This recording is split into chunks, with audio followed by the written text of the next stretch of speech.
First You Think is a not-for-profit ministry of the First Unitarian Church of Des Moines. Support us at ucdsm.org today. Those directions from Raymond Carver's poem sound familiar to me as someone who grew up in rural Iowa. No, not that road, it's the next one. I would always tell my friends, if you hit the cornfield, you've gone too far. And I think especially of the drive home from college over school breaks. It's 4.5 hours from Decorah to Winterset, and that last half hour seems to take forever. I just did it like 2 weeks ago. It's still the same. I eventually started noticing touchstones that told me I was getting closer and closer to home. The little cemetery that's right along the highway, the John Wayne birthplace sign, or the John Wayne birthplace, yeah. The winery, and finally cresting one last hill, the Madison County Courthouse, shining like a beacon. There are those literal signs that tell us we're home. And I've also come to recognize internal signs that tell me I'm home, that I belong, that I'm safe, that I'm connected. I'm fortunate that I've had many spaces and relationships that feel like home. One of those first places that felt like home was Emmanuel Lutheran Church in Grinnell. I remember being very young and kneeling down next to the organist, Elaine, like down on the ground, and being mesmerized by her working the foot pedals. I always sang the loudest in the children's choir, and the most on key, if I may add. I loved talking to the grown-ups at coffee hour. Being an only child will do that to you. You learn to talk to grown-ups. And telling the story of Christmas each winter. And I was stoked. I was stoked to play Mary in 4th grade, only to be very disappointed when I realized I didn't have any lines. There's got to be some sort of like symbolism there with Mary not speaking, but we won't get into that. We moved from Grinnell to Storm Lake when I was 10, and then to Winterset a year later, and we found Lutheran congregations in both of those communities. And as a young teen, I still loved church, the ritual, the sense of community, but at the same time, I found myself questioning what I heard from the pulpit and in confirmation class. In that type of Lutheran church, women weren't allowed to be ordained or even to have roles in governance or leadership. I couldn't accept that just because I happened to be baptized and confirmed into that faith, it meant that I was saved and my friends weren't. And my identity was developing in other ways, of course. I was and still am a musician, a lover of the written word, and I was coming into my queerness. One Sunday at our tiny church, and I mean tiny, like 20 people, I attended Bible study with my parents. When our pastor said that the discussion topic was homosexuality in the church, my heart dropped. I was devastated but not surprised to hear the adults around me, including my parents, voice their unquestioning disdain for LGBTQ+ people and the belief that their lifestyle was sinful. At that moment, the only thought that shone through the dark was, I don't belong here. Instantly, church was no longer a home for me. It was familiar, but not safe. The rituals remained beautiful, but tainted. I was angry, but not at God. God and I were cool. I believed in a God that wouldn't make something simply to hate it and cast it out, damn it to hell. Some sort of cosmic gotcha, like who would do that? I believed in a God that loved unconditionally. Ask my parents, and they'd say I lost my faith.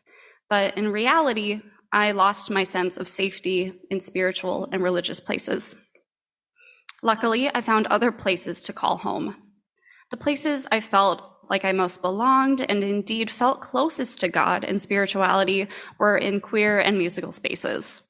I felt I could connect with others, develop and live my values, and think independently. Still, I longed to be rooted in religious and spiritual community. In college, I went to one of the local, more liberal Lutheran churches once in a while, and once I moved to Des Moines, attended Plymouth for a few months. I felt more welcome at those places, but still I couldn't reconcile aspects of my identity and experiences and values with Christian doctrine. One day in 2016, Catherine Sutton asked if I'd go to the local Unitarian Universalist church with her. I'd heard of UUism during college, but didn't really know what to expect. And during the service, I felt as if I were thrust into a strange, different universe. The hymn's melodies were familiar, but the words were foreign. Instead of Bible readings, the celebrant read poetry. The sermon wasn't about humanity's fallen nature, but our covenant to each other as people and the interconnected web of life. Curiosity about Unitarian Universalism stirred in me, but I was a little scared off. It's too different. And I didn't return. I didn't return until 2019, after my grandma died. She was a woman of deep faith who said when I came out to her, "I don't understand, but I love you, and I want you to be happy." I attended the longest night service here to remember her, and then came to a few services until the pandemic hit and the church moved online. Then in 2021, Catherine, again, asked me to be a coming-of-age mentor. As the young people in the class engaged with the curriculum, I realized I too could ask deep religious questions, sharpen my spiritual practices, and discern my own beliefs and values. It was thrilling, and I wanted more. And if you know me even a little, you know I found more than I could have ever imagined. Here, my love of writing and ritual and crafting beauty was reinforced when I joined the celebrant team. I was delighted to join the choir after several years without an ensemble to sing in. I made new friends who encourage me, hold space for my joys and sorrows, and inspire me with the ideas, values, and love that they share so bravely and generously. With Reverend Victoria, I found true pastoral care and the assurance that religious leaders can be trusted. I found healing, I found home. I used to be deeply bitter about Christianity because of my experiences and being cast out from that religious home. But I can't divorce myself from that part of my upbringing, and I don't really want to. I included a piece from Reverend Nadia Boltz-Weber in the service today because she's one of the first Christian teachers I trusted as an adult. She came to Lutheran ministry from fundamentalism, alcoholism, and the deep pain that comes from feeling like an outsider. She founded the church, the House for All Sinners and Saints, a church that to me embodies radical welcome and beloved community. The heading of her digital newsletter reads, "Grace for Screw-Ups, Prayer for the Impious, a Space for Spiritual Misfits." Sounds pretty damn good to me.